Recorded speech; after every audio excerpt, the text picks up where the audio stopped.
ये story rebirth की नहीं है, लेकिन मैं ट्राई कर रहा हूँ कि रिबर्थ को चौड़ कर भी आप लोगों को कुछ पसंद आएगा कि नहीं, इसलिए ये स्टोरी डाली है। एक प्रेम कहानी। 5G। बहुत समय पहले की बात है। एक बड़े और शक्तिशाली राज्य में एक सुंदर राजकुमारी रहती थी। उसका नाम रत्ना था। उसकी सुंदरता और बुद्धिमानी के बच दूर दूर तक फैले हुए थे। परंतु रत्ना के जीवन में एक बड़ा रहस्य था, वह श्रापित थी। जब रत्ना का जन्म हुआ तब एक बुरी जादूगरनी ने उस पर श्राप लगा दिया था कि वह अपने 16वें जन्मदिन पर एक गहरे नींद में सो जाएगी और उसे केवल सच्चे प्रेम का चुंबन ही जगा सकता था। राजा और रानी ने अपनी बेटी को इस श्राप से बचाने के लिए कई उपाय किए, परंतु कोई भी कारगर साबित नहीं हुआ। सना बड़ी होकर एक निडर और साहसी युवती बनी। उसने अपने श्राप को भी अपनी ताकत बना लिया था। उसने निर्णय लिया कि वह अपने 16वें जन्मदिन से पहले इस श्राप का अंत करेगी। उसने अपनी खोज में कई विद्वानों और जादूगरों से सलाह ली, परंतु कोई भी उसे श्राप तोड़ने का तरीका नहीं बता सका। एक दिन रत्ना को पता चला कि उसके राज्य के जंगलों में एक रहस्यमयी झील है, जिसे मोहिनी झील कहते हैं। इस झील के बारे में कहा जाता था कि वहां हर सवाल का जवाब मिलता है। रत्ना ने निश्चय किया कि वह मोहिनी झील तक जाएगी। कई कठिनाइयों का सामना करते हुए रत्ना अंततः मोहिनी झील तक पहुंच गई। वहां की जलपरियां उसकी प्रतीक्षा कर रही थीं। उन्होंने रत्ना को बताया कि आप तोड़ने का एकमात्र तरीका है कि वह सच्चे प्रेम की खोज करे और उसकी शक्ति को पहचाने। राणा ने झील से लौटकर राज्य के सभी युवकों को आमंत्रित किया, परंतु उसे किसी में भी सच्चे प्रेम की अनुभूति नहीं हुई।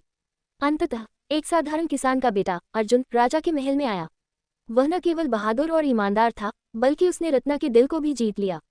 16वें जन्मदिन की रात जब चाप सक्रिय हो गया, अर्जुन ने रत्ना को सच्चे प्रेम के चुंबन से जागाया। श्राप टूट गया और रत्ना ने खुशी खुशी अर्जुन के साथ जीवन बिताया। राजा और रानी ने अर्जुन को अपने दामाद के रूप में स्वीकार कर लिया और राज्य में हमेशा के लिए सुख और समृद्धि का वास हुआ। और इस प्रकार श्रापित राजकुमारी रत्ना ने अपने साहस, दृढ़ता और सच्चे प्रेम से अपने जीवन को सुंदर बना लिया। विरह की आगह, नंदिनी का दुख और अभय का प्रतिबद्ध संघर्ष। Laughing face. नंदिनी की आंखों में आंसू थमने का नाम नहीं ले रहे थे। उसका दिल भारी था, मानो उसमें किसी ने गहरे गड्ढे खोद दिए हों।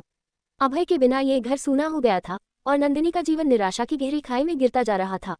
अभय एक साहसी योद्धा था, जिसने अपने देश की रक्षा के लिए अपने प्राणों की बाजी लगाने की ठान ली थी। वह एक ईमानदार और कर्तव्यनिष्ठ व्यक्ति था, जिसने अपने देश की सेवा को ही अपना धर्म माना था।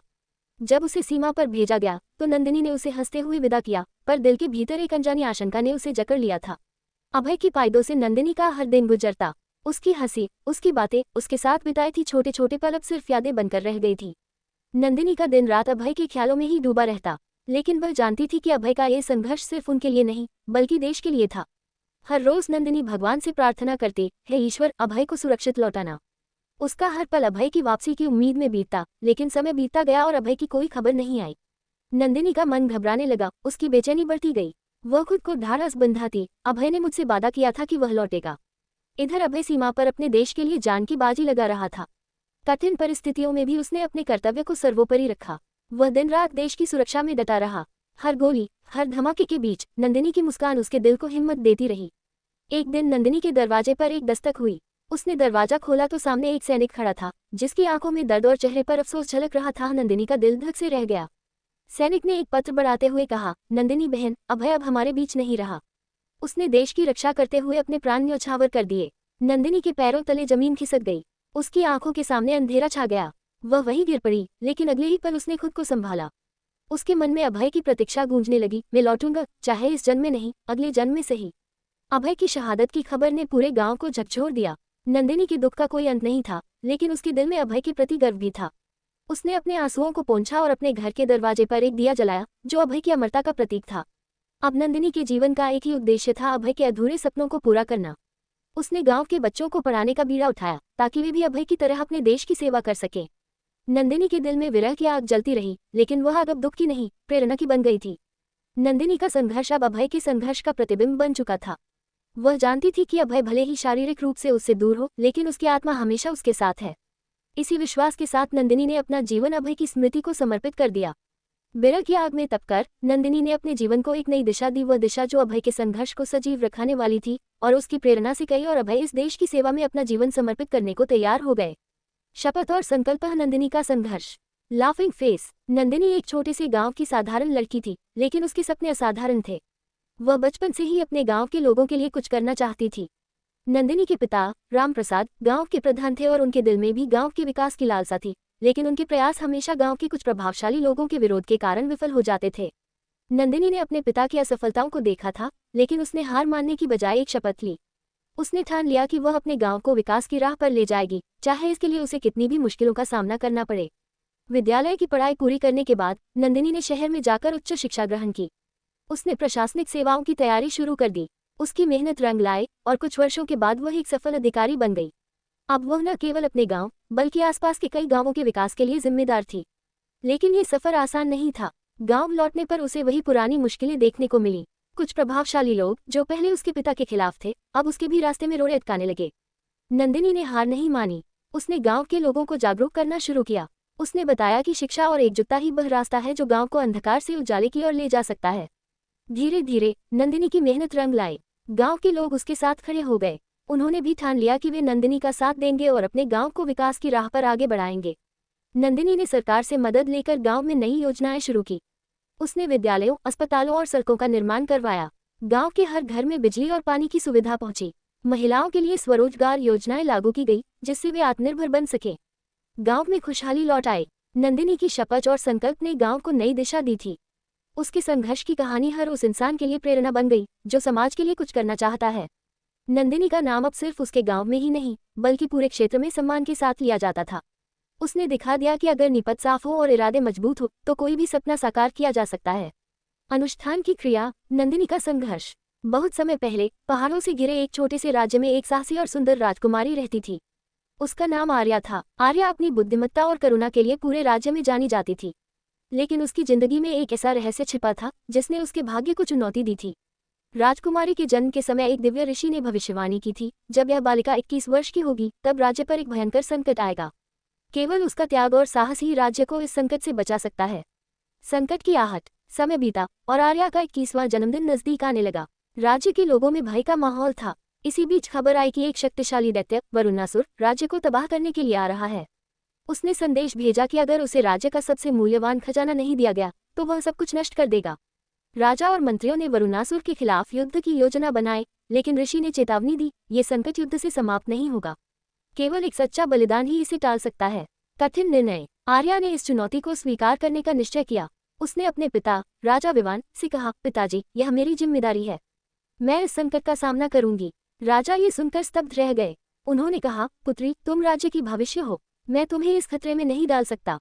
लेकिन आर्या का दृढ़ संकल्प अडिग था। ऋषि ने बताया कि दैत्य को हराने के लिए राजकुमारी को अपनी सबसे प्रिय वस्तु का त्याग करना होगा। ये सुनकर आर्या गहरे सोच में पड़ गई। त्याग का प्रतीक। आर्या को अपने जीवन में सबसे प्रिय वस्तु अपने बचपन का हार लगा, जो उसकी माँ ने उसे दिया था। वह हार उसकी माँ की आखिरी निशानी थी। उसने तय किया कि वही हार त्याग कर वह राज्य और अपने लोगों को बचाएगी। आर्या ने पवित्र अनुष्ठान के लिए तैयारी की। उसने अपनी माँ के दिए हुए हार को लेकर वरुणासुर के पास जाने का निश्चय किया। संकट का सामना। जन्मदिन के दिन आर्या अकेले वरुणासुर के समक्ष पहुंची। उसने कहा, यह मेरा सबसे प्रिय खजाना है। इसे स्वीकार करो और मेरे राज्य को छोड़ दो। वरुणासुर ने हार को छुआ और एक जोरदार अट्टहास किया।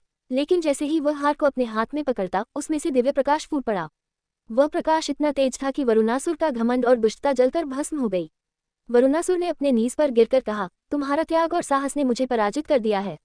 मैं इस राज्य को कभी नुकसान नहीं पहुंचाऊंगा। नई शुरुआत। आर्या ने अपने प्रेम, त्याग और बुद्धिमत्ता से अपने राज्य को बचाया। राज्य के लोग उसे एक नायक के रूप में देखने लगे। उसने ये साबित कर दिया कि सच्चा बलिदान दूसरों के कल्याण के लिए होता है, न कि अपने स्वार्थ के लिए।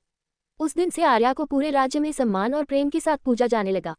उसकी कहानी आज भी राज्य के हर घर में सुनाई जाती है। साहसी राजकुमारी आर्या का नाम त्याग और उद्धार की मिसाल बन गया। अनुष्ठान की क्रिया। नंदिनी का संघर्ष को रेटिंग दें। योद्धा की कहानी। नंदिनी का प्रतिशोध। एक योद्धा की कहानी।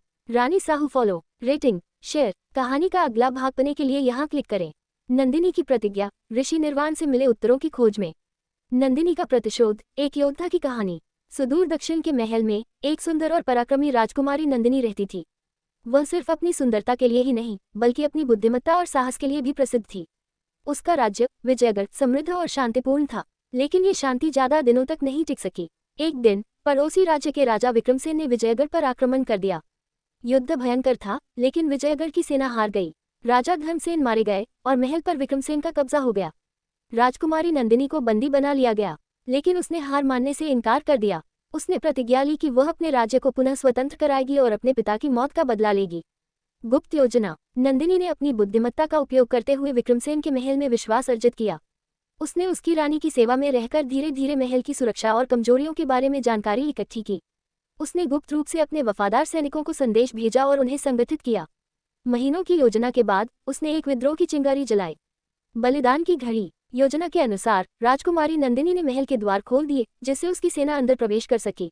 घमासान युद्ध शुरू हो गया। नंदिनी ने स्वयं तलवार उठाए और विक्रमसेन के सैनिकों को ध्वस्त करना शुरू किया, लेकिन तभी विक्रमसेन ने उस पर हमला किया। दोनों के बीच भयंकर युद्ध हुआ। आखिरकार नंदिनी ने विक्रमसेन को परास्त कर दिया, लेकिन स्वयं भी गंभीर रूप से घायल हो गई। बलिदान और विजय। नंदिनी ने अपनी आखिरी सांस लेने से पहले विजयगढ़ की स्वतंत्रता की घोषणा की। उसकी सेना ने महल पर कब्जा कर लिया और राज्य को पुनः स्वतंत्र किया। नंदिनी का बलिदान हमेशा के लिए याद रखा गया। विजयगढ़ के लोग उसे देवी की तरह पूजने लगे। उसने साबित कर दिया कि साहस, बलिदान और प्रतिशोध की अग्नि के सामने कोई भी बाधा टिक नहीं सकती। इस प्रकार राजकुमारी नंदिनी की कहानी अमर हो गई, एक योद्धा जिसने अपने राज्य और सम्मान की रक्षा के लिए अपना सर्वस्व अर्पित कर दिया। नंदिनी का प्रतिशोध, एक योद्धा की कहानी को रेटिंग दें, शेयर, टिप्पणी देखें। पुस्तक का अगला भाग यहाँ पढ़ें। नंदिनी की प्रतिज्ञा। ऋषि निर्वाण से मिले उत्तरों की खोज में। बहुत समय पहले की बात है, विजयगढ़ नामक एक समृद्ध राज्य पर महाराज विक्रम सिंह का शासन था। उनकी पुत्री राजकुमारी नंदिनी अपने रूप और बुद्धिमत्ता के लिए दूर दूर तक प्रसिद्ध थी, परंतु उनकी किस्मत में नंदिनी की प्रतिज्ञा ऋषि निर्वाण से मिले उत्तरों की खोज में। नंदिनी की प्रतिज्ञा। ऋषि निर्वाण से मिले उत्तरों की खोज में। रानी साहू फॉलो, रेटिंग, शेयर। कहानी का अगला भाग पाने के लिए यहाँ क्लिक करें। ऋषि निर्वाण। नंदिनी का योजना, श्राप, विवाह और अगले पड़ाव का सामना। नंदिनी की प्रतिज्ञा। ऋषि निर्वाण से मिले उत्तरों की खोज में। बहुत समय पहले की बात है, विजयगढ़ नामक एक समृद्ध राज्य पर महाराज विक्रम सिंह का शासन था। उनकी पुत्री राजकुमारी नंदिनी अपने रूप और बुद्धिमत्ता के लिए दूर दूर तक प्रसिद्ध थी, परंतु उनकी किस्मत में सुख शांति नहीं लिखी थी। उनके जन्म के समय ही एक भविष्यवाणी की गई थी, ये राजकुमारी राज्य के लिए एक वरदान भी होगी और एक श्राप भी। यदि उसने अपने हृदय की घृणा को पाला तो विनाश निश्चित है। महाराज इस भविष्यवाणी को भूलने की कोशिश करते रहे, लेकिन नंदिनी का बचपन ही संघर्षों से भरा रहा। जब वह 10 वर्ष की थी तब एक प्रतिद्वंद्वी राज्य ने विजयगढ़ पर आक्रमण किया। युद्ध में महारानी का निधन हो गया और महाराज गंभीर रूप से घायल हो गए। उस दिन के बाद से नंदिनी के दिल में प्रतिशोध की आग जलने लगी। वर्षों बाद नंदिनी अब एक साहसी और निपुण योद्धा बन चुकी थी। उसने तलवारबाजी और रणनीति में निपुणता हासिल कर ली थी, परंतु उसका हृदय कठोर हो गया था। उसका एकमात्र लक्ष्य था अपनी मां की मृत्यु का बदला लेना और शत्रु राज्य को नष्ट करना। नंदिनी को पता चला कि उसके दुश्मन सेनापति विक्रांत अब भी जीवित था और अपने राज्य का राजा बन चुका था। उसने अपनी सेना को तैयार किया और युद्ध की घोषणा कर दी। युद्ध का दिन। नंदिनी ने अपनी सेना का नेतृत्व किया और विक्रांत की सेना को पराजित करने में सफल रही। उसने विक्रांत को बंदी बना लिया, लेकिन जब वह विक्रांत को मारने ही वाली थी तो उसने देखा कि विक्रांत का छोटा बेटा रोते हुए उसके सामने आ खड़ा हुआ। वह बच्चा नंदिनी की उम्र के उस समय की याद दिला रहा था जब उसने अपनी मां को खोया था। उस पर नंदिनी को एहसास हुआ कि प्रतिशोध उसे सुख नहीं देगा। उसने विक्रांत को छोड़ दिया और शांति का मार्ग चुना। अंत। राजकुमारी नंदिनी ने अपने राज्य को समृद्धि और प्रेम की ओर बढ़ाया। उसने अपने अतीत के घावों को भुलाकर भविष्य को संवारा। उसकी कहानी इस बात का प्रमाण बनी कि घृणा को त्याग कर ही सच्ची विजय प्राप्त की जा सकती है। नंदिनी की प्रतिज्ञा। ऋषि निर्वाण से मिले उत्तरों की खोज में को रेटिंग दें, शेयर, टिप्पणी देखें। पुस्तक का अगला भाग यहाँ पढ़ें। ऋषि निर्वाण। नंदिनी का योजना, श्राप, विवाह और अगले पड़ाव का सामना। बहुत समय पहले विजयगढ़ नामक एक राज्य में एक सुंदर और बुद्धिमान राजकुमारी नंदिनी रहती थी। उसकी सुंदरता की चर्चा दूर दूर तक थी, लेकिन उसे भी अधिक चर्चित थी उसकी छायाओं को देखने की अद्भुत शक्ति। कहा। ऋषि निर्वाण। नंदिनी का योजना, श्राप, विवाह और अगले पड़ाव का सामना। ऋषि निर्वाण। नंदिनी का योजना, श्राप, विवाह और अगले पड़ाव का सामना। रानी साहू फॉलो, रेटिंग, शेयर। कहानी का अगला भाग पाने के लिए यहाँ क्लिक करें। अनर्थराज। ऋषि निर्वाण की उदारता और राजकुमारी नंदिनी का संकट। ऋषि निर्वाण। नंदिनी का योजना, श्राप, विवाह और अगले पड़ाव का सामना। बहुत समय पहले विजयगढ़ नामक एक राज्य में एक सुंदर और बुद्धिमान राजकुमारी नंदिनी रहती थी। उसकी सुंदरता की चर्चा दूर दूर तक थी, लेकिन उसे भी अधिक चर्चित थी उसकी छायाओं को देखने की अद्भुत शक्ति। कहा जाता था कि नंदिनी भविष्य की घटनाओं को छायाओं में देख सकती थी। राजा विक्रम, नंदिनी के पिता, उसे अत्यधिक प्यार करते थे और उसकी सुरक्षा के लिए सदैव चिंतित रहते थे, लेकिन महल में बहुत से लोग उसकी शक्तियों से ईर्ष्या करते थे। भविष्यवाणी का रहस्य। एक दिन नंदिनी ने महल की दीवारों पर अजीब छायाएं देखी। उसने अपनी शक्ति का उपयोग किया और देखा कि राज्य पर एक बड़ा संकट आने वाला है। उसने अपने पिता को चेतावनी दी, पिताजी, एक अजनबी इस महल में प्रवेश करेगा और हमारे राज्य का नाश कर देगा। राजा ने इस भविष्यवाणी को गंभीरता से लिया और सुरक्षा बढ़ा दी, लेकिन महल के महामंत्री राघव ने इस चेतावनी का मजाक उड़ाया। उसने कहा, ये तो सिर्फ राजकुमारी की कल्पना है। विश्वासघात और श्राप। राघव के भीतर लालच और ईर्ष्या थी। उसने राज्य पर अधिकार पाने के लिए एक षड्यंत्र रचा। उसने पड़ोसी राज्य के राजा से मिलकर विजयगढ़ पर आक्रमण करवाने की योजना बनाई। जब ये बात नंदिनी को पता चली तो उसने राघव को चेतावनी दी, तुमने जो विश्वासघात किया है उसका परिणाम भयानक होगा। मैं तुम्हें श्राप देती हूँ कि तुम्हारी छाया ही तुम्हारा अंत करेगी। राघव ने उसकी बातों को अनसुना किया, लेकिन समय के साथ नंदिनी का श्राप सच होने लगा। श्राप का असर, युद्ध छिड़ गया और विजयगढ़ पर हमला हुआ, लेकिन राघव की छाया उसके लिए काल बन गई। लड़ाई के दौरान उसकी परछाई अचानक दीवार पर एक विशालकाय राक्षस के रूप में प्रकट हुई। सैनिक डरकर भागने लगे और राघव अकेला पड़ गया। नंदिनी की शक्ति ने छायाओं को जीवित कर दिया। राघव की छाया ने उसे घेर लिया और उसने वहीं दम तोड़ दिया। नंदिनी का बलिदान। हालांकि विजयगढ़ की रक्षा हुई, लेकिन नंदिनी ने अपनी सारी शक्ति उस श्राप में लगा दी थी। वह कमजोर हो गई और धीरे धीरे उसकी आत्मा छायाओं में विलीन हो गई। राजा विक्रम ने अपनी बेटी की स्मृति में एक मंदिर बनवाया, जहां उसकी छवि आज भी एक जलती हुई छाया के रूप में दिखाई देती है। कहते हैं कि जो भी उस मंदिर में सच्चे दिल से जाता है उसे छायाओं के रहस्य का ज्ञान मिलता है, लेकिन जो छल करता है उसे नंदिनी का श्राप कभी माफ नहीं करता। ऋषि निर्वाण। नंदिनी का योजना, श्राप, विवाह और अगले पड़ाव का सामना को रेटिंग दें। शेयर, टिप्पणी देखें। पुस्तक का अगला भाग यहाँ पढ़ें। अनर्थराज, ऋषि निर्वाण की उदारता और राजकुमारी नंदिनी का संकट। अप्रत्याशित भाग्य। 5 राजकुमारों की जंग। किसी समय की बात है, एक समृद्ध और शक्तिशाली राज्य था जिसका नाम राघवपुर था। राघवपुर के राजा महाराज वीरेंद्र एक महान योद्धा और न्यायप्रिय शासक थे। उनकी अनर्थराज, ऋषि निर्वाण की उदारता और राजकुमारी नंदिनी का संकट। अनर्थराज, ऋषि निर्वाण की उदारता और राजकुमारी नंदिनी का संकट। Rani Sahu. Follow, rating, share. कहानी का अगला भाग पाने के लिए यहाँ क्लिक करें। आध्यात्मिक आंधी। विवाह की रात्रि में उत्पन्न अदृश्य बदलाव। अनर्थराज, ऋषि निर्वाण की उदारता और राजकुमारी नंदिनी का संकट। अप्रत्याशित भाग्य। 5 राजकुमारों की जंग। किसी समय की बात है, एक समृद्ध और शक्तिशाली राज्य था जिसका नाम राघवपुर था। राघवपुर के राजा महाराज वीरेंद्र एक महान योद्धा और न्यायप्रिय शासक थे। उनकी एक पत्नी थी रानी चित्रलेखा और उनके 5 पुत्र थे, राजकुमार वीर, अर्जुन, शेष, विक्रम और अविनाश। सभी राजकुमारों में आपस में गहरी दोस्ती और प्रतिस्पर्धा थी, लेकिन एक अजीब सी अनिश्चितता उनके भाग्य पर मंडरा रही थी। महाराज वीरेंद्र का विचार था कि जो भी राजकुमार सबसे योग्य होगा वही उनका उत्तराधिकारी बनेगा। उन्होंने ये तय किया कि राजकुमारों के बीच एक बड़ा युद्ध होगा जिसमें हर राजकुमार को अपनी ताकत, बुद्धि और नेतृत्व क्षमता साबित करनी होगी। इस युद्ध का नाम रखा गया 5 राजकुमारों की जंग। युद्ध की शुरुआत से पहले प्रत्येक राजकुमार को एक विशेष मिशन दिया गया। राजकुमार वीर को शत्रु सेना से युद्ध कला में निपुणता साबित करनी थी। अर्जुन को अपने साहस और रणनीति का परीक्षण करना था। शेष को राज्य की प्रजा से न्याय करने और उनके दिल जीतने का काम सौंपा गया। विक्रम को एक पहेली हल करने और अपने चतुराई का प्रदर्शन करने का अवसर मिला, और अविनाश को एक रहस्यमयी और खतरनाक वन में जाकर वहां से अमूल्य रत्न लाने का कार्य सौंपा गया। युद्ध के दौरान कई अप्रत्याशित घटनाएं घटी। राजकुमार वीर ने शत्रु सेना से लोहा लेते हुए अपनी वीरता को सिद्ध किया, लेकिन उसे यह समझ में आया कि सिर्फ बाहरी ताकत ही निर्णायक नहीं होती। अर्जुन ने अपनी योजनाओं और रणनीतियों से कई चुनौतियां पार की, लेकिन उसे समझ में आया कि केवल युद्ध की रणनीति नहीं, बल्कि अपने आदर्श और सिद्धांतों का पालन भी महत्वपूर्ण है। शेष ने प्रजा के बीच में न्याय किया, लेकिन उसे एहसास हुआ कि प्रजा की भलाई के लिए अपने व्यक्तिगत भावनाओं को कभी नजरअंदाज करना पड़ता है। विक्रम ने पहेली हल की, लेकिन उसने महसूस किया कि सिर्फ चतुराई से किसी युद्ध को जीता नहीं जा सकता। अविनाश ने भी खतरनाक वन में जाकर रत्न प्राप्त किया, लेकिन उसे यह समझ में आया कि बहुमूल्य चीजों की प्राप्ति के पीछे कोई न कोई बलिदान होता है। आखिरकार जब युद्ध समाप्त हुआ तो सभी राजकुमारों ने अपनी कड़ी परीक्षा पूरी की। महाराज वीरेंद्र ने देखा कि कोई भी राजकुमार अकेले पूरी तरह से योग्य नहीं था, बल्कि सभी के गुणों का संगम ही एक महान शासक बना सकता था। उन्होंने अपने पुत्रों से कहा, तुम सभी ने जो कुछ भी सीखा है वह तुम्हें एक सशक्त शासक बनाएगा। किसी एक को चुनने के बजाय तुम्हें एक साथ मिलकर राज्य का संचालन करना होगा। राजकुमारों ने अपने पिता की बात को समझा और उन्होंने अपने बीच एकजुट होकर राज्य को नया आयाम देने का संकल्प लिया। 5 राजकुमारों की जंग ने उन्हें ये सिखाया कि शक्ति और बुद्धि का संयोजन, प्यार और न्याय की समझ ही सच्चे नेतृत्व का आधार है। और इस प्रकार राघवपुर में एक नई युग की शुरुआत हुई, जिसमें 5 राजकुमारों ने मिलकर राज्य को महान बनाया। अनर्थराज, ऋषि निर्वाण की उदारता और राजकुमारी नंदिनी का संकट को रेटिंग दें। आध्यात्मिक आंधी। विवाह की रात्रि में उत्पन्न अदृश्य बदलाव। आध्यात्मिक आंधी। विवाह की रात्रि में उत्पन्न अदृश्य बदलाव। Rani Sahu. Follow, rating, share. कहानी का अगला भाग पाने के लिए यहाँ क्लिक करें। कर्मफल। विवाह की रात्रि में खुला एक अदृश्य पर्दा। आध्यात्मिक आंधी। विवाह की रात्रि में उत्पन्न अदृश्य बदलाव। अदृश्य तूफान। 5 राजकुमारों की शादी का श्राप। एक समय की बात है, एक शानदार राज्य था जिसका नाम नंदपुर था। नंदपुर एक समृद्ध और शांतिपूर्ण राज्य था, जहाँ के लोग खुशहाल जीवन जीते थे।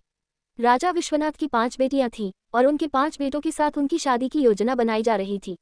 यह शादी न केवल उनके राज्य के लिए बल्कि पूरे देश के लिए एक ऐतिहासिक और भव्य अवसर था। राजमहल में तैयारियां जोर शोर से चल रही थी और हर कोई उत्साहित था।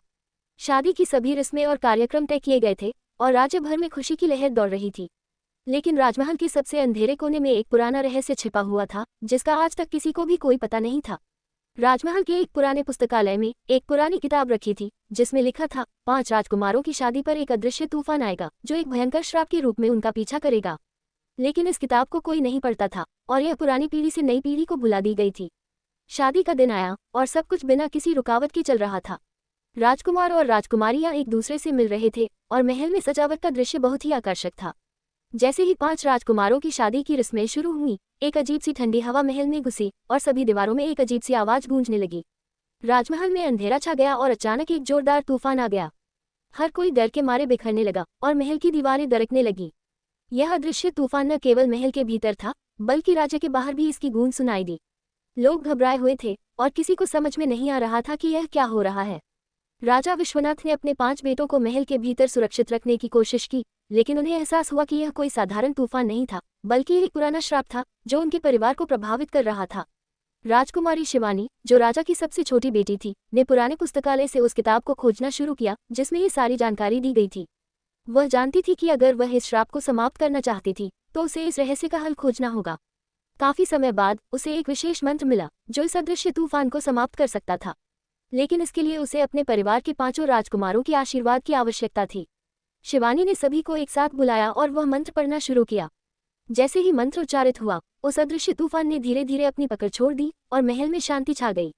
राजकुमारों और उनके परिवार ने इस रहस्य को समझा और आभास हुआ कि शक्ति और समृद्धि का असली रास्ता केवल सच्चाई और परिश्रम से ही हो सकता है। 5 राजकुमारों की शादी का आयोजन सफलतापूर्वक हुआ और राज्य में सुख शांति लौट आई।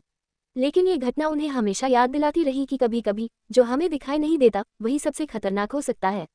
और इस प्रकार नंदपुर राज्य फिर से समृद्ध और खुशहाल हो गया, लेकिन अब उसकी धरती पर अदृश्य तूफान का कोई डर नहीं था। कर्मफल, विवाह की रात्रि में खुला एक अदृश्य पर्दा। कर्मफल, विवाह की रात्रि में खुला एक अदृश्य पर्दा। रानी साहू फॉलो, रेटिंग, शेयर। कहानी का अगला भाग पाने के लिए यहाँ क्लिक करें। एक नई शुरुआत, 5 राजकुमारों का विवाह और नंदिनी का संघर्ष। कर्मफल, विवाह की रात्रि में खुला एक अदृश्य पर्दा। 5 राजाओं का शाप, कर्मों से बंधी किस्मत। बहुत समय पहले की बात है, एक विशाल राज्य था जिसका नाम देवभूमि था। ये राज्य शांतिपूर्ण था और यहाँ के लोग खुशहाल जीवन जीते थे। लेकिन इस राज्य के शाही परिवार की कहानी अजीब थी, क्योंकि 5 राजाओं का एक शाप था जो हर पीढ़ी में अनिवार्य रूप से आया करता था। राजा युधिष्ठिर, जो इस राज्य के पहले राजा थे, एक महान और न्यायप्रिय शासक थे। उन्होंने अपने राज्य के लोगों से हमेशा सच और ईमानदारी से व्यवहार किया, लेकिन उनके कर्मों का कुछ कच्चा हिस्सा था जो भविष्य में उनके वंशजों पर भारी पड़ा। युधिष्ठिर ने अपने शासन में एक राजा की ताकत का गलत इस्तेमाल किया था और यह कर्म उनके बच्चों और उनके बच्चों के बच्चों तक पहुंच गया। राजा युधिष्ठिर के बाद उनका बेटा राजा वीरेंद्र सिंह सिंहासन पर बैठा। वीरेंद्र भी अपने पिता के नक्शे कदम पर चलते हुए राज्य में शांति बनाए रखने की कोशिश करता, लेकिन वह कुछ गलत निर्णय लेने लगा। उसने अपने राज्य के एक शक्तिशाली मंत्री के साथ मिलकर कुछ अवैध गतिविधियां की जो उसे एक दिन भारी पड़ी। मंत्री ने उसे धोखा दिया और वीरेंद्र सिंह को राज्य से बाहर करना पड़ा। राजा वीरेंद्र के बाद उनके बेटे राजा अर्जुन सिंह का शासन था। अर्जुन एक साहसी और महान योद्धा थे, लेकिन उन्होंने अपने कर्मों के फल का सामना किया। एक दिन उन्होंने युद्ध में एक निर्दोष गांव पर हमला किया और कई निर्दोष लोग मारे गए। इस युद्ध ने राज्य की मिट्टी को लाल कर दिया और इसके परिणामस्वरूप अर्जुन का वंश भी समाप्त हो गया। राजा अर्जुन के बाद राजा राजेंद्र सिंह और फिर राजा विक्रम सिंह का शासन आया। दोनों ने अपनी अपनी तरीकों से राज्य को संचालित किया, लेकिन दोनों ने अपने पुरखों के कर्मों का फल भुगता। एक के बाद एक प्रत्येक राजा की किस्मत बदली और उनका वंश समाप्त हो गया। लेकिन एक दिन राजा विक्रम सिंह की बेटी रानी आयशा सिंह ने पुरानी कथाओं को सुना और समझा कि राज्य में जो शाप चल रहा था वह केवल एक ही कारण से था, कर्म। रानी आयशा ने तय किया कि वह इस शाप को तोड़ेगी। उसने अपने पुरखों के किए गए गलत कर्मों के लिए माफी मांगी और राज्य में सत्य, प्रेम और न्याय का राज स्थापित किया। रानी ने एक नई शुरुआत की जहां हर किसी को अपने कर्मों का फल भुगतना होगा, लेकिन साथ ही वह सही रास्ते पर चलने के लिए प्रेरित होंगे। किसी ने कहा था, जैसा कर्म वैसा फल। रानी आयशा ने यह सिद्ध कर दिया कि अगर दिल में नेक इरादे हों और अगर हम अपने कर्मों को सही दिशा में मोड़ें तो हम शाप से भी मुक्ति पा सकते हैं। देवभूमि फिर से समृद्ध हुआ और उस शाप का अंत हुआ। रानी आयशा की नीतियों और कार्यों से राज्य का हर नागरिक समृद्ध हुआ और उनके समय में शांति का राज रहा। कहानी का संदेश था कि कर्मों का फल निश्चित होता है, लेकिन एक नई शुरुआत, 5 राजकुमारों का विवाह और नंदिनी का संघर्ष। एक नई शुरुआत, 5 राजकुमारों का विवाह और नंदिनी का संघर्ष। रानी साहू फॉलो, रेटिंग, शेयर। कहानी का अगला भाग पाने के लिए यहाँ क्लिक करें। पंचपुत्रीय विवाह, प्राकृतिक प्रकोप और राजगुरु की चुनौती। एक नई शुरुआत, 5 राजकुमारों का विवाह और नंदिनी का संघर्ष। बदले की ज्वाला, अनदेखा भाग्य। ये कहानी एक छोटे से गांव की है जहां एक साधारण युवक अर्जुन अपनी मां के साथ शांति से रहता था। उसकी जिंदगी में कोई बड़ा सपना नहीं था, बस अपने गांव और मां की देखभाल करना उसकी प्राथमिकता थी। लेकिन एक रात जब गांव में एक भयानक आग लग गई, उसकी सारी खुशियां राख हो गईं। आग की लपटों ने उसके गांव को अपने चपेट में ले लिया और उसकी मां भी उस हादसे में खो गई।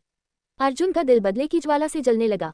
वह जानता था कि यह आग साधारण नहीं थी, बल्कि किसी की साजिश का हिस्सा थी। उसने ठान लिया कि वह अपनी मां की मौत का बदला लेगा, चाहे उसके लिए उसे अपनी जान ही क्यों न देनी पड़े। वह अपनी मां की यादों के सहारे अपनी यात्रा पर निकल पड़ा। रास्ते में उसने कई कठिनाइयां झेली, लेकिन बदले की आग उसे मजबूत बना रही थी। उसे पता चला कि गांव में आग लगाने वाला व्यक्ति कोई और नहीं, बल्कि उसी गांव का एक रईस था, राजन। राजन का दिल लोभ और अहंकार से भरा हुआ था। वह चाहता था कि गांव की सारी संपत्ति उसके नियंत्रण में हो। उसने जानबूझकर आग लगवाई थी ताकि लोग डरकर उसकी मदद के लिए आएं और वह उन्हें अपना गुलाम बना सके। अर्जुन ने ये सच्चाई जानकर राजन को पकड़ने का निर्णय लिया। एक रात जब राजन अपने महल में था, अर्जुन ने उसकी महल में घुसने की योजना बनाई। वह चुपके से महल के भीतर पहुंचा और राजन के कमरे में पहुंचकर उसकी सच्चाई का सामना किया। राजन, जो कभी भी अर्जुन को हल्के में लेता था, अब उसकी आंखों में बदले की आग देख रहा था। अर्जुन ने उसे बताया, तुमने मेरी मां को मारा और अब मैं तुम्हें तुम्हारी करनी का फल दूंगा। राजन ने गिड़गिड़ाते हुए अर्जुन से अपनी जान की भीख मांगी, लेकिन अर्जुन का दिल ठंडा हो चुका था। वह समझ चुका था कि बदला उसकी मां की मौत से कुछ भी वापस नहीं ला सकता। उसने राजन को छोड़ दिया, लेकिन उसे यह समझा दिया कि उसका असली सजा ये होगी कि वह हमेशा अपनी बुरी हरकतों के बोझ तले जिएगा। अर्जुन ने गांव लौटकर अपना जीवन फिर से शुरू किया, लेकिन अब उसके मन में बदला नहीं, बल्कि शांति और समझ का विचार था। उसने समझ लिया कि बदला केवल दिल को जलाता है और सच्ची शक्ति तब होती है जब हम अपने दुखों को सहन करते हुए आगे बढ़ते हैं। और इस तरह अर्जुन ने अपने गांव और अपनी मां की यादों को सच्चे सम्मान के साथ जिया और बदले की ज्वाला को बुझा दिया। विवाह, प्राकृतिक प्रकोप और राजगुरु की चुनौती। पंचपुत्रीय विवाह, प्राकृतिक प्रकोप और राजगुरु की चुनौती। रानी साहू फॉलो, रेटिंग, शेयर। कहानी का अगला भाग पाने के लिए यहाँ क्लिक करें। भविष्यवाणी की राह, प्रेम, परिणाम और सिद्धांत। पंचपुत्रीय विवाह, प्राकृतिक प्रकोप और राजगुरु की चुनौती। 5 राजकुमारों का अनकहा भाग्य। बहुत समय पहले की बात है, एक दूर देश में एक विशाल और समृद्ध राज्य था, जहाँ राजा सिंगल एक न्यायप्रिय और साहसी शासक के रूप में शासन करते थे।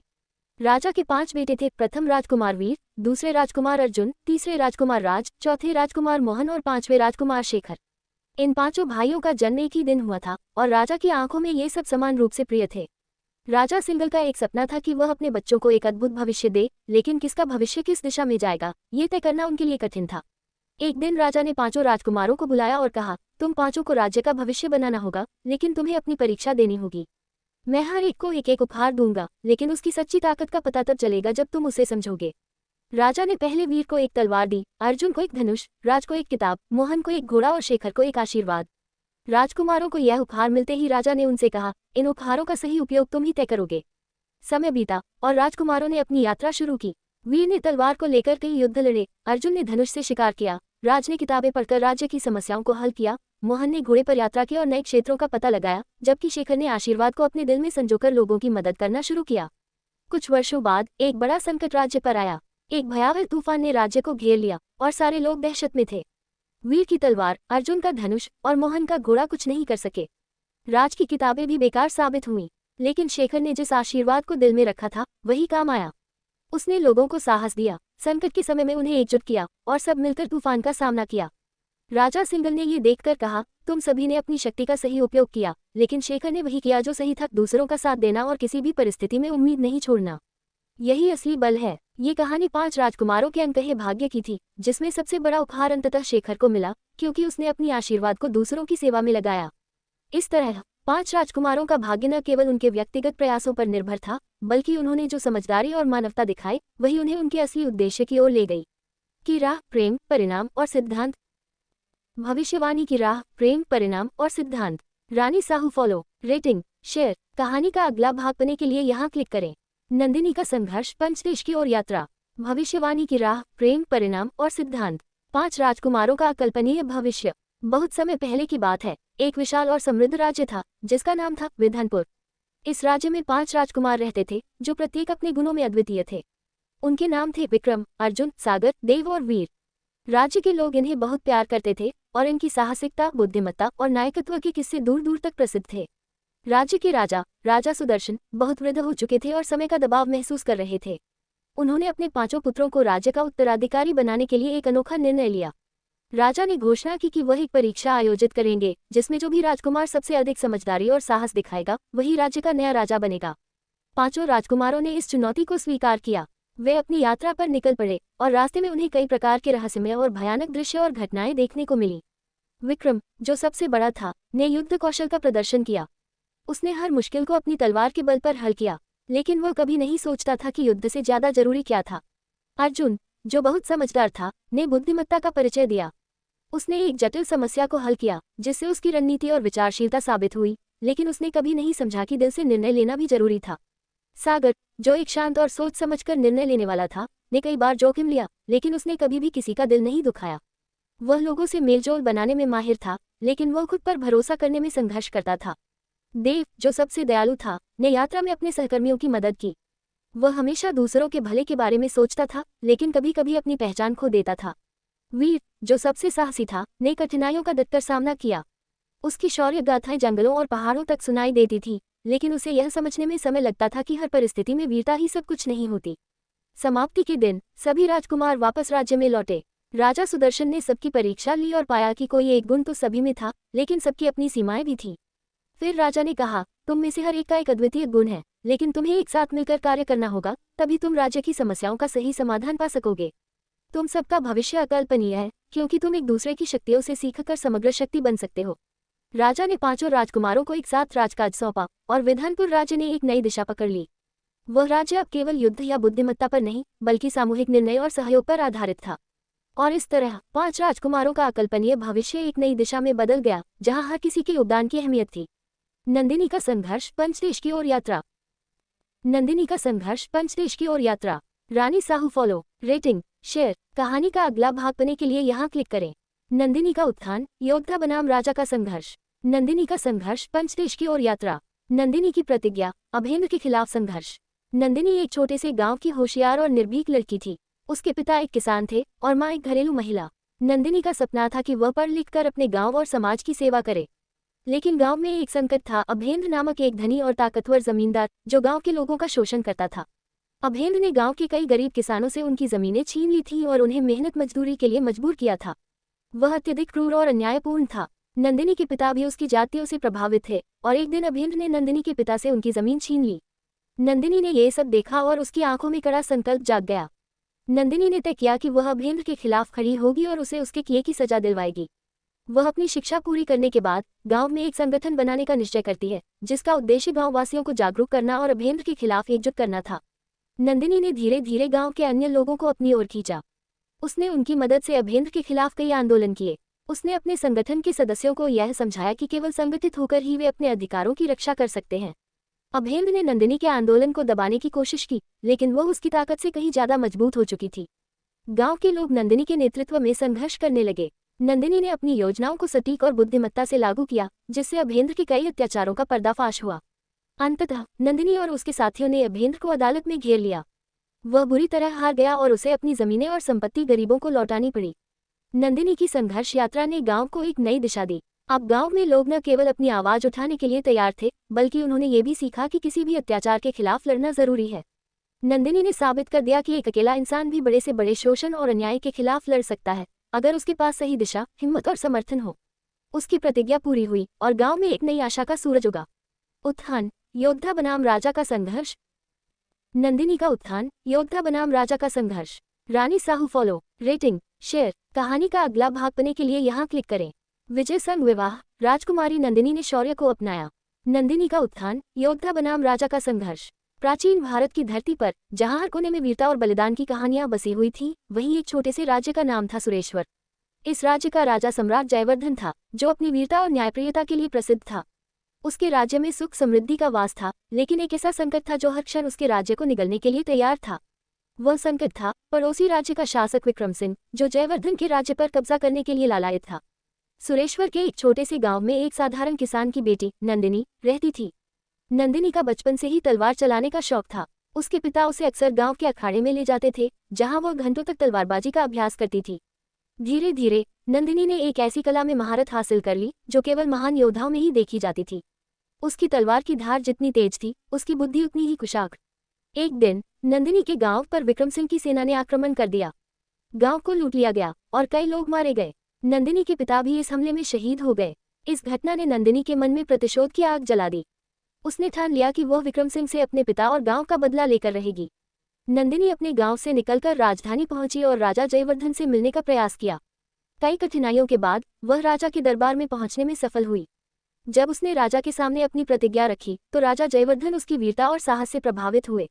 उन्होंने नंदिनी को अपनी सेना में एक महत्वपूर्ण स्थान दिया और उसे अपने व्यक्तिगत योद्धाओं में शामिल कर लिया। समय बीतता गया और नंदिनी की युद्ध कौशल में निपुणता और भी बढ़ गई। उसने कई युद्धों में भाग लिया और हर बार अपनी बहादुरी का परिचय दिया।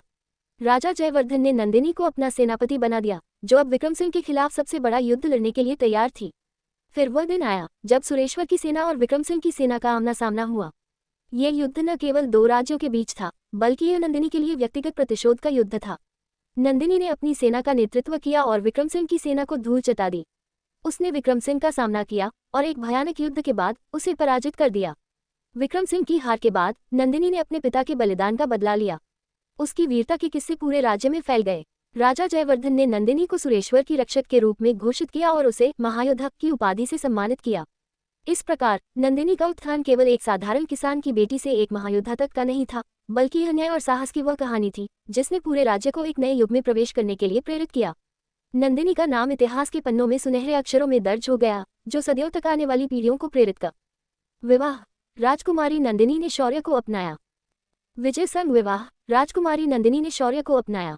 रानी साहू फॉलो, रेटिंग, शेयर। कहानी का अगला भाग पाने के लिए यहाँ क्लिक करें। शौर्य और साहस, नंदिनी का संघर्ष। विजय संग विवाह। राजकुमारी नंदिनी ने शौर्य को अपनाया। राजमहल की कक्षों में हलचल थी। युवा राजकुमार शौर्य और उनकी मां महारानी वसुंधरा एक गंभीर चर्चा में व्यस्त थे। पंचदेश राज्य का सिंहासन, जो कभी उनके परिवार का था, अब संकट में था। शौर्य के चार भाई और उनकी मां ये जानते थे कि उन्हें राज्य को पुनः हासिल करने के लिए कुछ साहसिक कदम उठाने होंगे, लेकिन ये कदम कौन उठाएगा, ये निर्णय बाकी था। इस बीच एक नामी राजकुमारी नंदिनी, जो एक पराजित राजा की बेटी थी, ने सिंहासन को पाने के लिए एक साहसिक प्रस्ताव रखा। नंदिनी का आदर्श और उसकी रणनीति, जो केवल युद्ध और बल पर निर्भर नहीं थी, बल्कि बुद्धि और छल से भी जीतने की कला पर थी, वह शौर्य के लिए एक चुनौती थी। वह अपने पिता महाराज अग्रसेन की हार का बदला लेने के लिए पंचदेश पहुंची थी। उसने पहले ही शौर्य के सामने तलवार से मुकाबला करके उसे हराया था और अब उसने शौर्य से विवाह का प्रस्ताव रखा था, लेकिन सिर्फ शौर्य से नहीं, बल्कि उसके सभी भाइयों से। नंदिनी के प्रस्ताव को सुनकर महल में सन्नाटा छा गया। महारानी वसुंधरा, जो इस विचार से चिढ़ी हुई थी कि उनके पांचों बेटे एक ही महिला से विवाह करें, बुरी तरह भड़क उठी। महारानी वसुंधरा क्रोधित होकर, क्या यह मजाक है? तुम्हारी इतनी हिम्मत कि तुम हमारे महल में आकर हमारे बेटों को प्रस्ताव दे रही हो? क्या तुम नहीं जानती कि तुम्हारे पिता हार गए थे और तुम एक भगोड़ी हो? नंदिनी क्रूरता से, महारानी, मेरे पिता हार नहीं गए थे। उन्होंने युद्ध नहीं, बल्कि एक कपटी आदमी की छल से हार मानी। मैं कोई भगोड़ी नहीं, बल्कि अपने पिता की हार का बदला लेने आई हूँ।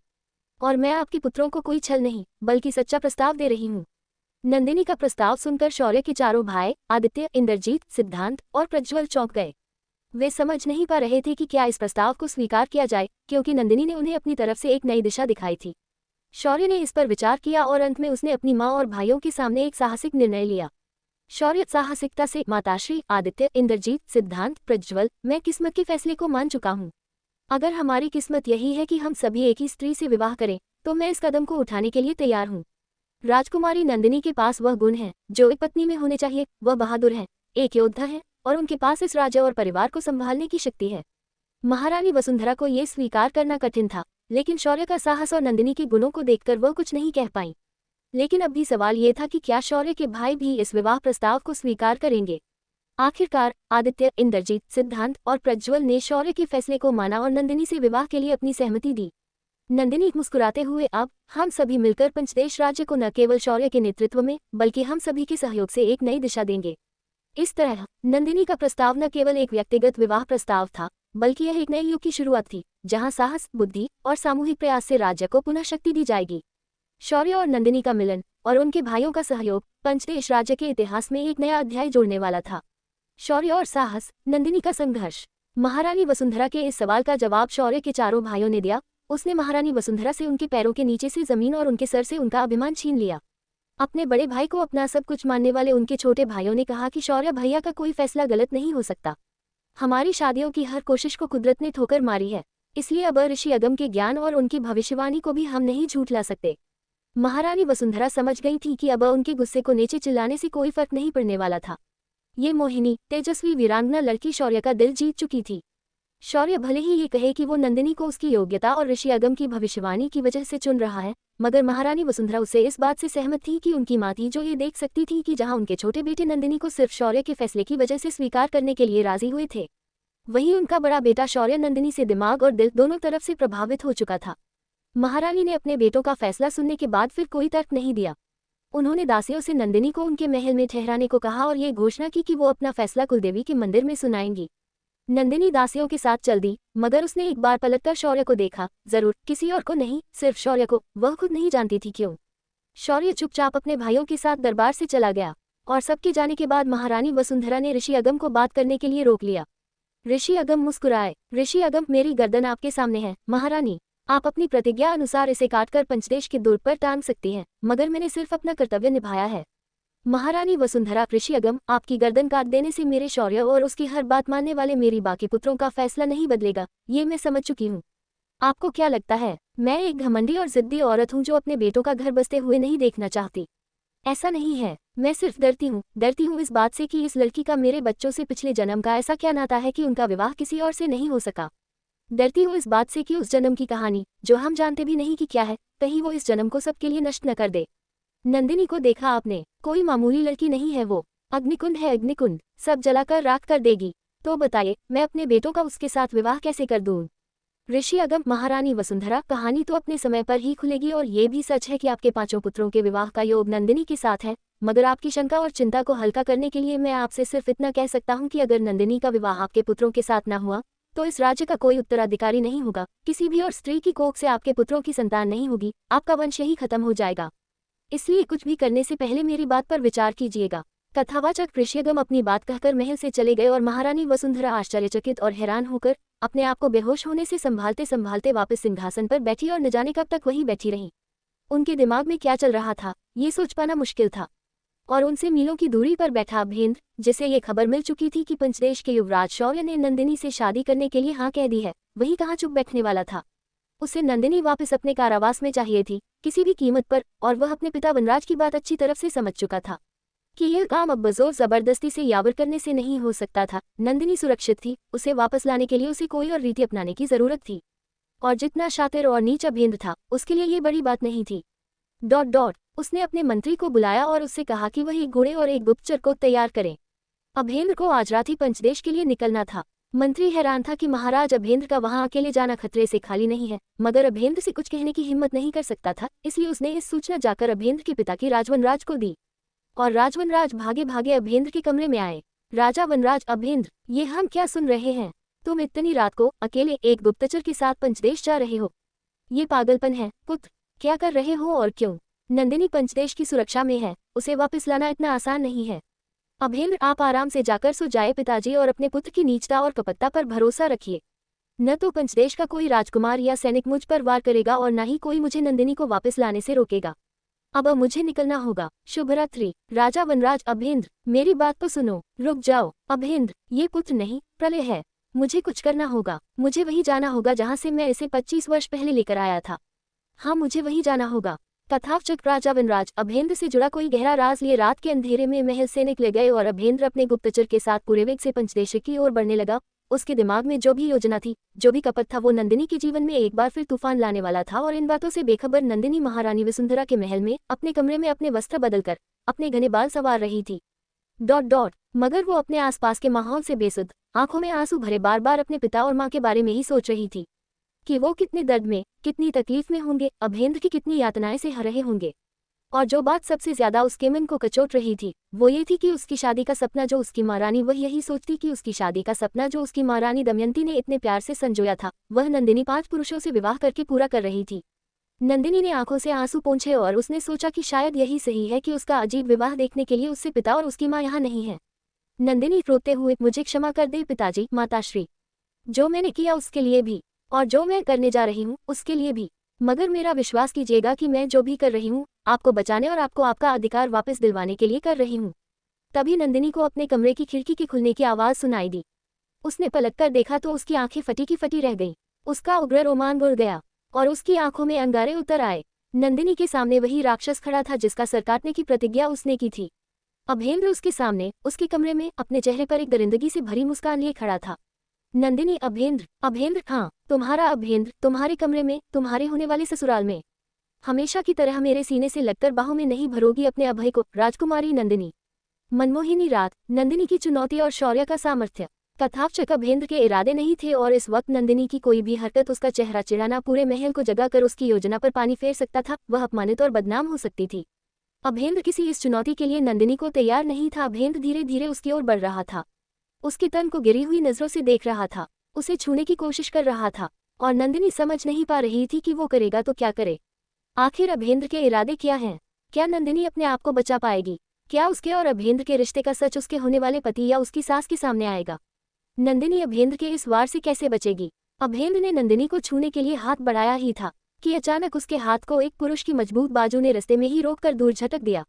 अभेंद्र धक्का लगने से फर्श पर गिर पड़े। नंदिनी अचानक आए रक्षक को चांद की रोशनी में देखकर हैरान रह गई।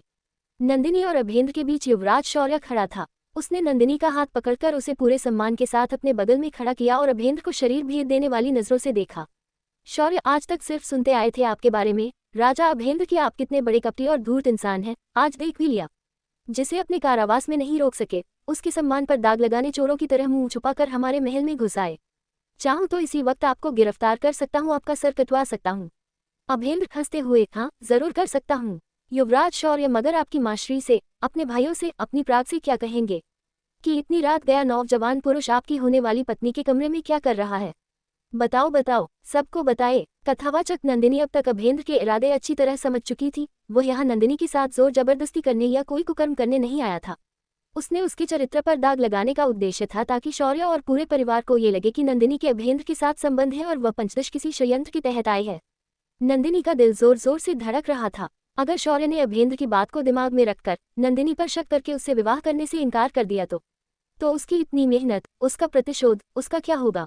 नंदिनी ने महसूस किया कि शौर्य ने अब तक उसका हाथ थामा हुआ है और उसकी पकड़ अब तक ढीली नहीं हुई है। उसने अपनी आंखें उठाकर शौर्य के चेहरे को देखा। शौर्य का चेहरा गुस्से और अपमान से लाल हो चुका था, मगर नंदिनी ने महसूस किया कि वो अपना समय बनाए हुए हैं। शौर्य ने एक गहरी सांस ली और अभेंद्र से कहा, शौर्य, आप गलत सोच रहे हैं। राजा अभेंद्र, मुझे परिवार के किसी सदस्य को या महल के किसी सैनिक को बुलाने की कोई जरूरत नहीं है। मैं आपको यहीं मारकर इस विशाल महल के किसी भी कोने में चुनवा सकता हूँ और किसी को कानो कान खबर भी नहीं होगी। अगर आपने शोर मचाया तब भी मैं इसी वक्त आपके सीने में कतार उतारकर ये साबित कर सकता हूँ कि महल में चोर घुस आया था और कोई मेरी बात को झुठला भी नहीं सकेगा। इसलिए अच्छा यही होगा कि जिस रास्ते आप आए हैं उसी रास्ते लौट जाएं। और रही नंदिनी की बात, तो मुझे उस पर पूरा विश्वास है और इसके आगे मुझे कुछ कहने सुनने की जरूरत नहीं। अब आप जाइए। अभेंद्र क्रोध होकर, इस मनमोहिनी के मोह में फंसने की गलती कर रहे हो युवराज शौर्य। इसका चरित्र क्या है जानते भी हो? शौर्य, नंदिनी का चरित्र क्या है और क्या नहीं, ये मैं बाद में खुद देख लूंगा। अभी तो आपका चरित्र सूरज की रोशनी में निखरकर सबके सामने क्या आएगा, आप ये सोचिए। अब आप जाते हैं या मेरे महल की किसी दीवार में चुनावाए जाने का शौक रखते हैं आप?